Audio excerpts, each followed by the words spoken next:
Hello, hello, hello. From the Xchange. I'm Erin from the Xchange, and we're here with Gariel Ferguson having a little cup of coffee in his restaurant. The one day he has off. Yeah, no problem, no problem, no problem. So, give us a little snippet of who you are and what you've been up to. All right. You know we're in your space.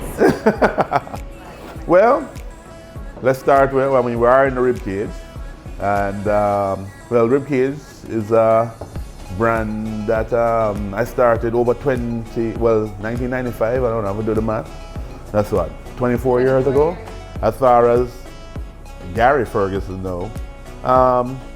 We just came off a pretty good run with doing special events, dinners and all of that. We did the James Beard House last year.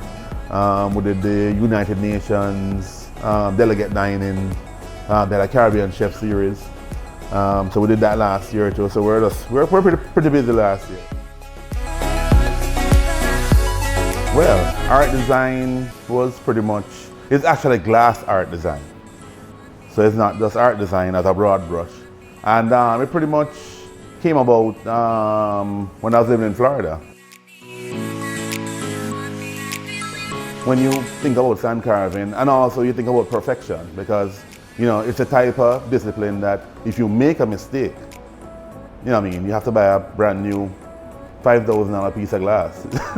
So essentially, we try to bring that discipline to cooking to say, all right, you know what, if we're gonna do it, we need to know everything about it. We need to understand it well. We need to pretty much just build our competence. You know what, it'll be Norma Shirley. Definitely Norma Shirley. Funny enough, but I met Norma like after I had established my path with ribcage and all of that. She discovered me. She just took me under her wings and she was like, all right, you're with me now. We're doing this, And we collaborated on a lot of projects, a lot of catering. And yeah, I think she was the greatest influence.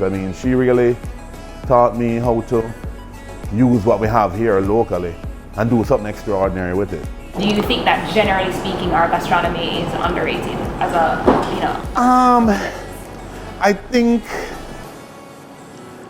yes, to some degree, right? But then for those who have experienced it, they love it. Those who know. Yeah. So exactly. Those who know.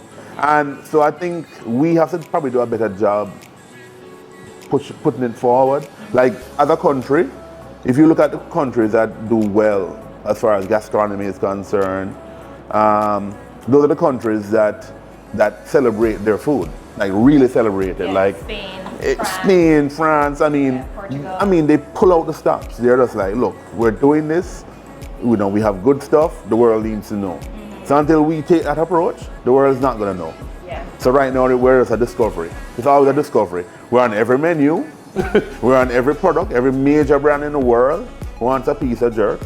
But then what? They misappropriate it.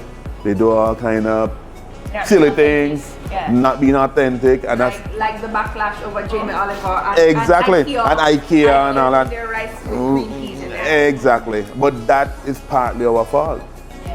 Because sometimes, even if they want the resource, people would comment and, they could just go on the internet and find it. No, they want to go to the source. Yeah.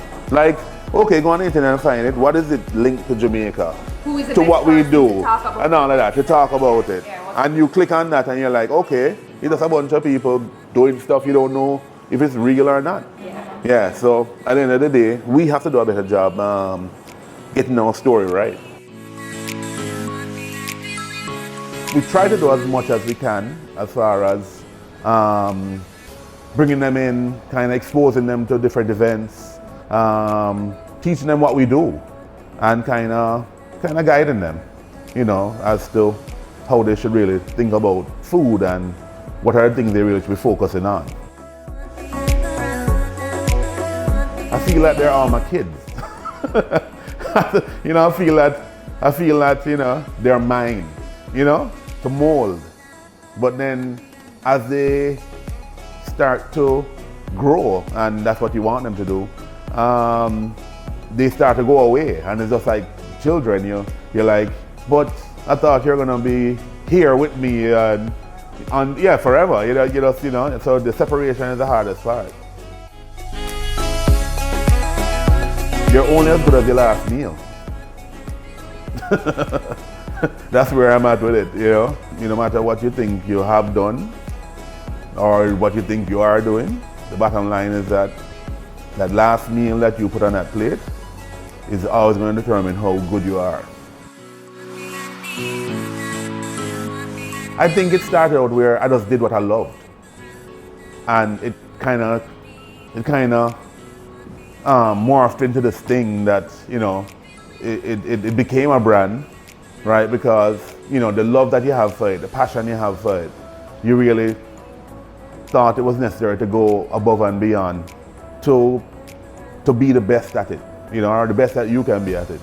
And I think that is what people have responded to, embrace it and support it. So we ended up with a brand. That's what I call it, We didn't work it the way people like to. We didn't create a brand and say, all right, we're going to make this work. We had something that turned into a brand, it became a household name, and we just kind of rode on that wave. Throughout all your travels, what's your favorite international party? What's that food that Man, that's hard enough. Because you know what? In South America, we have empanadas. Right, exactly, yeah. And you have all these. Samosas. Right. What's that? Arepas. What's that thing? Handheld meat. Wow. Pie thing. Man, I don't know because for me, nothing compares to a patty. I mean, if that's what it is, that's what it is. Yeah, let me tell you, what I mean? Nothing. Nothing beats a patty. I think that's the one of the few things that Jamaica has perfected. Yeah. Right? Nobody makes it better than us. Right? And nobody makes it better outside of Jamaica. That's true. Even with their resources and technology, Jamaica has, Jamaica has created the technology for patty worldwide. Yeah. Nothing happens worldwide without the base of what Tasty has brought to the table. Yeah. I mean, So you're a Tasty. yeah. Oh yeah, man. Tasty is the best patty in the world. That was the next question. Yeah, man. Tasty is the best patty in the world, man. They understand how to make patties and they stick to it. Yeah, man. People can debate it all they want. Probably what I would do differently is, more long-term planning.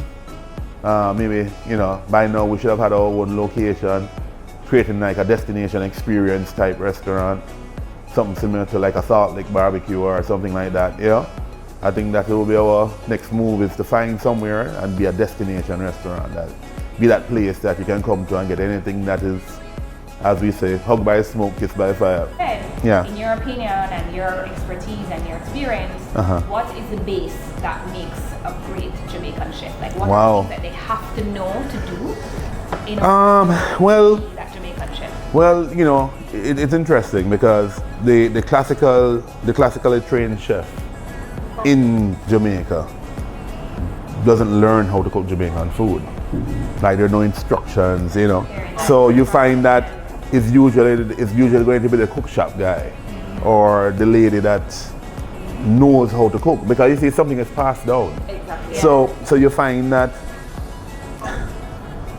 the mastery of it is really in the participation. It's you have to have that person that you can learn it from, or exactly, or you have to, or even if you want to go out and seek it right now, which chef exactly, which chef do you know is going to go and spend 2 months working in a cook shop, leaving fancy restaurant, and just say, well, you know what, I won't go work at a cook shop for 2 because I need to learn this.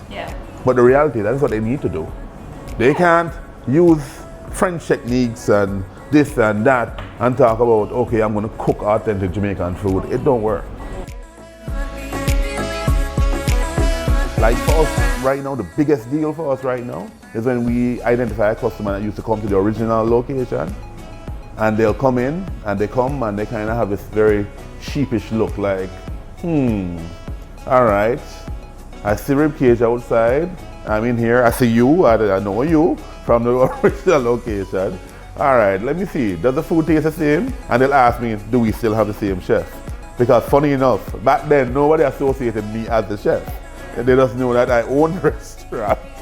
And you know, it's years after that they're like, but oh, I didn't realize he was actually the chef. Like he created this thing, you know?